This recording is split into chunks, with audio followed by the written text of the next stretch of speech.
Hi, Hey, Bruce. hello Rohan. How are you? I'm good. I'm good. I'll come on camera in a sec. How's it going? Sure. I am doing good, man. Where Good, good. are you calling from? New York. You? New York? I'm from Singapore. Okay, Have you been great, here great. before?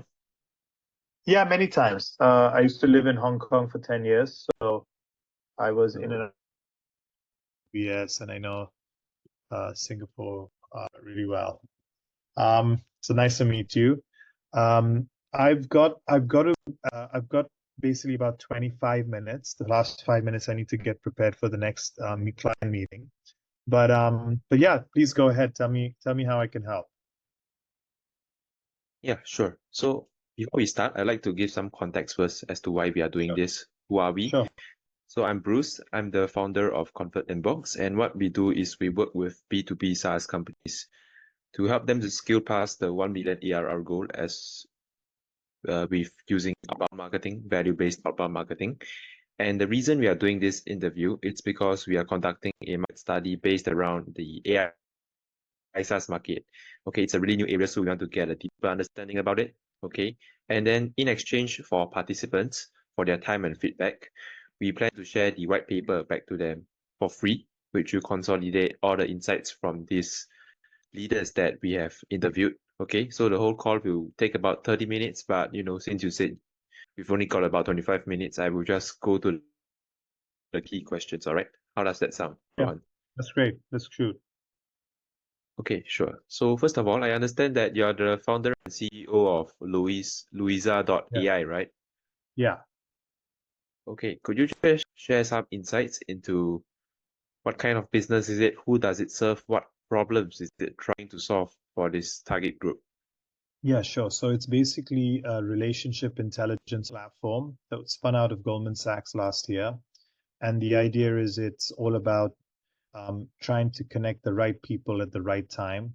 So our whole thesis is that a majority of deals, especially high touch, high value deals, get done um, through warm leads, by you actually having that relationship and trust with someone to start with.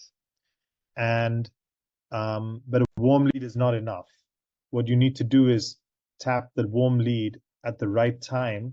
I.e., we read millions of news articles a day, and we know when that person is mentioned or when that person has a certain topic or problem or interest. So we try to get the right person at the right time by looking at news signal across the world.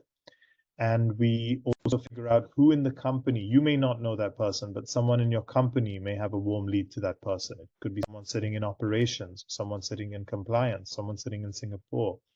So, people are people across the organization, and we all have family relationships, neighbors, university friends, ex-colleagues, etc. So if you can tap into your organization's full relationships graph and their expertise, so we also look at expertise and look at news, the combination of the three basically gives you some very interesting signal as to how to source deals. Because the problem we're solving is that deal sourcing is super hard. People have to, you know, it's a haphazard and slow process. Every morning you're finding needles in haystacks. And if you can systematically suddenly connect with the right person at the right time on the right topic on the right deal, it's amazing. But no human can read all the newspapers and know what and who everyone in a company knows, whereas Louisa AI can. And so that's really what we do. I see. So I want to touch on a statement that you spoke about earlier. I think you said it was spun of Goldman Sachs. So does that mean that this company is still owned by Goldman Sachs? How does it work No, exactly? so I was at Goldman Sachs for 17 years, London, Hong Kong, New York. I was an MD there, a managing director basically on the revenue side, so doing Mm-hmm. deals with banks and hedge funds, pension funds. And I fell into this by closing a very large transaction, a record transaction in Asia. And they said, "How did you do it?" The answer was serendipity, right person, right time. How can you do it again? What if you systematize serendipity with data? And that's how Louisa was born. And I agreed to do it under the condition that to build it within Goldman. So they have the first mover advantage, but we spun out. but Goldman doesn't have a stake. They have a very special deal to be a long-term customer. Okay, got it. So what you're saying is this software allows you to basically map out your entire organization's relationships so that the right deal can come at the right time to the right person, right? Okay. Yeah.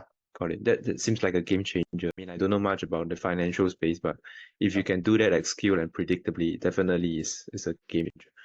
Exactly. And so we've got now, like, Goldman, Royal Bank of Canada, McKinsey, Nvidia, soon we'll have a big law firm, a big commercial bank, Royal Bank of Canada. So we're working with some of the biggest companies in the world to create this game changer.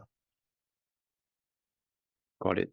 So it's not just used within the financial industry, is that what you're saying? It's basically for any Yeah. large-scale organizations that wants to sign high-ticket enterprise contracts.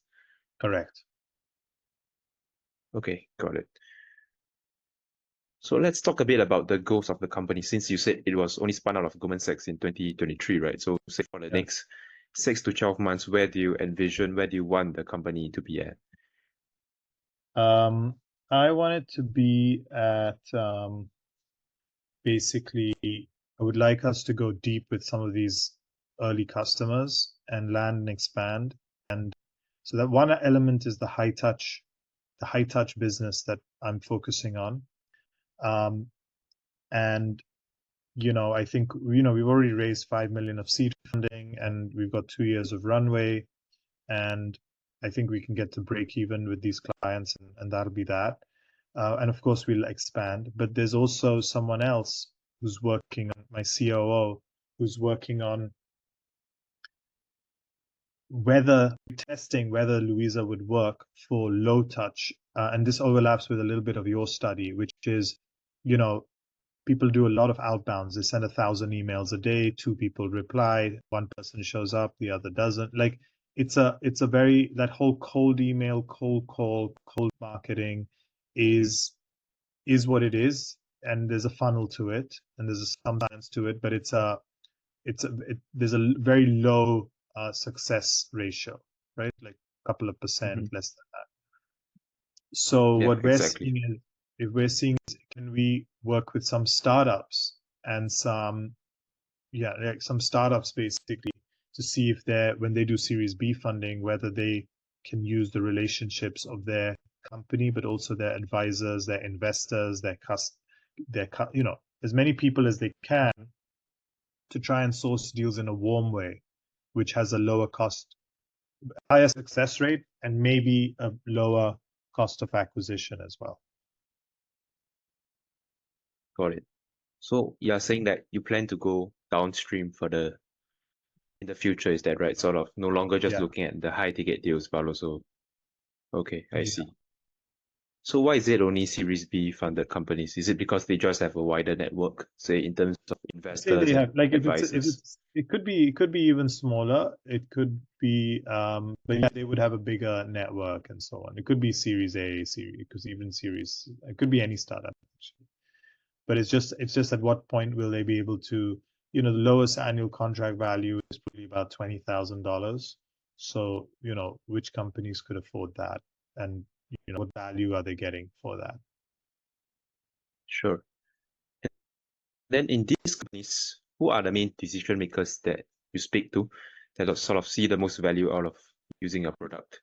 It's a combination of the business sponsor, so the person whose business is going to help get more revenue, source more deals, and the technology champion, which is typically the head of digital strategy or the head of CRM or the head of sometimes CIO. And so it's the combination of the two that's needed. The business guy is thinking about the return on investment, and the Mhm. technology champion is thinking about ease of execution. And when they work together, it can be good.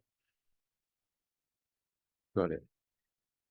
And then I'm guessing to acquire this sort of customers that you acquire currently, it probably Yeah. takes quite a few meetings, right?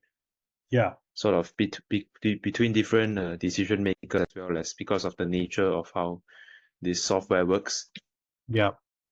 I would assume pretty high ticket, and it's it basically means that everyone in the organization has to sort of input their data. Is that what Yeah, am I I correct mean, for this? the Yeah. idea is that it's all automatic actually. So that's one of the key things is we can once we plug into the company's interactions data, which could be email interactions, chat interactions, CRM interactions, we have to plug in, with regulatory grade security, privacy, compliance into that data. But once we get that, we can we can build all of these graphs automatically. So we have entity resolution, data enrichment. Like we've got our own database of about 1 billion people at 10 million companies and 10,000 news sources and 100,000 expertise tags. So we can build an expertise and relationship graph automatically once we have their initial private data, which is only for that company. So each instance is separate,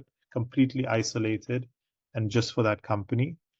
And yeah, and then so it's their interaction data, our proprietary database and services, and the output is basically um, it can either be an API or it could be like almost like a private superpowered LinkedIn where they can see the profiles of all their colleagues automatically, of all their clients automatically. They can see their network automatically, like on LinkedIn, but it's a much more powerful network because it's people you actually know, as opposed to on LinkedIn, people just add everyone. And then on the Mhm. newsfeed, instead of being user generated, it's basically AI generated because Louise is reading all the news in the world and giving you articles that are relevant to the people you know, your deal sourcing, etc. Interesting. Is this how Louisa AI also finds its own customer? Basically using its own software to map out the relationships, the news, Yes. the expertise. Yeah, that's exactly right. And so we actually have, you know, we have, that's why we've managed to get some of the biggest companies in the, like, we've got arguably the best consulting firm in the world is McKinsey. Arguably the best investment bank is Goldman. Arguably the best technology company is Nvidia. So all of these, every single one was done through an actual warm lead and hitting the person at the right time, right place using our technology. So yeah, we are ourselves validating it. Right, right. Seems like it's on the right trajectory, there's a lot of exciting things happening with your company working with big companies. So do you see any major roadblocks or challenges in your way in achieving your goal, say for the next 6 to 12 months? Yeah, I think it's I think that we've got a number of pilots with companies now. Converting them to production is important. I think let's see how the economy is doing because people start getting pretty they get irrational with costs and making new decisions. So there's a few things like that. But no, I think in general we're on the right track and we've got a strong team and a good cost base, which is India based. So I think we're going to be in good shape. Nice. Well, actually, my question was more so targeted at, internal factors that you can control. I mean, economy, of course, it's sort of out of our control. So, Yeah. for example, things like the product development, or is it like sales and marketing, the retention of customers? That's what my question was more aimed towards, if that Yeah, I helps. think from the product development side, we've got a really strong team, 40 engineers in India. It's top notch and it's taken many years to build that. And a lot of them came from Goldman. So we've got Mm-hmm. people who work together for years. On the sales and marketing side, yeah, we're looking for, you were actually, I mean, this is something that might be interesting to you. Uh, we've actually had a lot of luck with very strong interns from MBAs and other places. So we've worked with MBA interns with 4 or 5 years experience from Oxford, MIT, Columbia, NYU, and um, so we've had a good experience there. And I think we want to start with try before you buy both ways. So the interns, we work with interns, whether they're experienced or not experienced, train them up the way we want them to be working. And then for the ones that really work, we give them jobs. And when we say work, it means that they're either bringing in a deal from a BDR perspective or a sales perspective or doing great things on the marketing perspective, etc.